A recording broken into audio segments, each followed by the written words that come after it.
Bilangin po natin, ma'am, ilang piraso. Sige po. Pa-check po kung magkano po lahat, ha? Ito po may mga maayos na gamit pa po ako dito.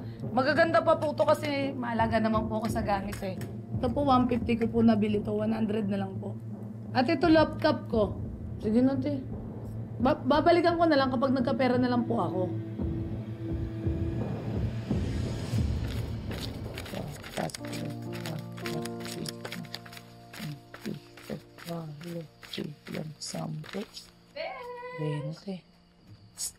Kit! Be! Oh, ano? So, eto na nga. Nag-ikot kami ni Babet dyan sa mga kabarangay natin para madagdagan naman yung napagsanglaan mo. Kaya lang, 5K lang to eh. Ako naman nakakahiya. Akin na. Nakakahiya naman sa inyo. Nag-abala pa ko eh. No, ang iniisip ko talaga ha. Pag ito nalaman-laman lang talaga ng tatay. Ano mo problema ako sa pera dahil lang sa lalaki. Naku, patayo talaga ako.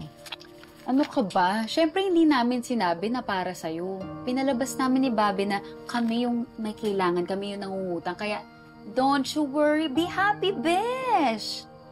Bakla, naiiyak ako. Bakla, paano na lang pag wala ka? Ano ba? Naiyak na rin ako. Ano ba na magdadramahan tayo dito? Charing. Change topic na tayo. So ano, magkano na yung hawak mo? Ito. Basta to, 20,000 galing doon sa pinagsanlaan ko. Ito yung ano. Tapos, 5,000. 25,000.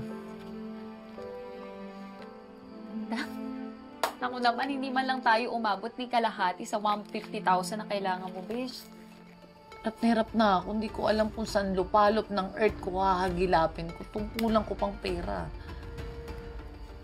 Hindi ko rin alam, Day.